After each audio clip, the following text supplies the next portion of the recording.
Hello ඔන්න අද කැනඩඩේක දවස ඉතිං කැනඩේක දවසේ අපි දෙන්නම් අද ගෙදරඉන්න ඉතින් අපි බැලුවේ මාසතුනක විතර අපේ එකතු වෙච්ච රීසයිකලිම් බොටල්ස් තින වතුර බෝතාල් අපේ කිරි බෝතාල්ය වගේ අපි පාටිදාපුවා අපේ ඩ්‍රිංක්ස් බොටල්ස් එතකොට පොඩිපුඩි කෑන් බියර් ඔක්කෝම් බොටල්ස් අපි මාසතුනකට විතර සැරයක් අරංගිල්ලා රීසයිකලෙන් සෙන්ට එක අපි රීසයිකල් ඉතින් ලංකාය වගේම මෙත් රීසයිකල් කරාම සල්ලි ගන්න පුළුවන් ඉතින් අපි අද කැනඩේක දවසේ ඒ සල්ලි අරගෙන අපේ මෙහින්න හෝම්ලස් කමිනිටියකට කන්න අරන් දෙන්න යන්නේ එන්න අපිත් එක්ක ගිල බලමු කොහොමද මේ කතාව කියලා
අපි දැන් කාය ගන්න කලා ඉන්නේ ඔක්කොම බඩු ටික පැක් කරා.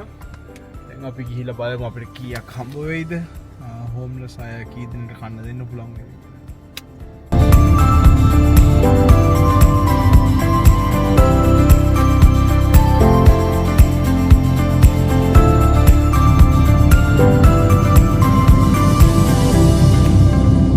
ඔන්න දැන් අපි බොටල් ඩිපෝට් එක ළඟට ඇවිල්ලා ඉන්නේ.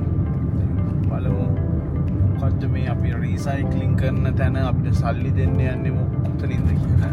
ඉස්සරහ වාහනේ හැවගුව එතනින්. දැන් මෙන්න මේක තමයි මේ තියෙන බොටල් ඩිපෝට් එක. මේකෙන් අපිට රීසයිකල් කරලා මේවා ගන්න සල්ලි ගන්න.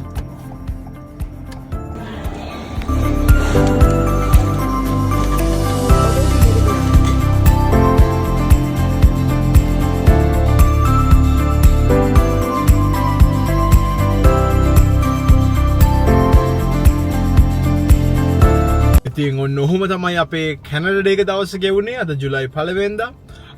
අපි එකතු කරපු බොටල්ස් අපි ගාව 680ක් හච්චයකට කිට්ටු වෙන්න තිබ්බා. ඉතින් අපි ඕක අරන් ගිහිල්ලා බොටල් ඩිපෝට් එකට දීලා අපිට බොටල් ඩිපෝට් එකෙන් ඩොලර් 68ක් විතර හම්බුණා. නේද? ඔව්. අපි ඒකෙන් හෝම්ලස් කට්ටිය අපිට 16 දෙනෙක්ට අපිට දෙන්න පුළුවන් වුණා. අපි චීස් බර්ගර්ස් 16යි වතුර බෝතලුයි ගත්තා. මොකද මේ දවස්වල ටිකක් රස් ඩේ එක නිසා අපිට හිතුණා නැත්තම් අපි වින්ටර් එකේදී අපි කරනකොට අපි කරන්නේ ටිම් හොට්න් එකෙන් කොෆි අරන් දෙන එකේ උනාට මේ දවස්වල ටිකක් රස් නෙයි. ඒක නිසා අපි වතුර බෝතල් අරගෙන මේ 16 දෙනෙක්ට මේ හෝම්ලස් අයට දුන්නා. ඉතින් මාස 3කට සැරයක් විතර අපි කරන වැඩක් මේක. ඉතින් මේ වගේ තව වීඩියෝ එකක් අරන් එනකන් දැනට good bye. අපිව ලයික් කරන්න, ෂෙයා කරන්න, කමෙන්ට් කරන්න. ඔයාලට පුළුවන් නම් අපිව සබ්ස්ක්‍රයිබ් උත් කරලා තියාගන්න. අපි මේ වගේ අලුත් වීඩියෝ එකකින් ආයෙ එනකන් හැමෝම පරිස්සමින් ඉන්න. Bye.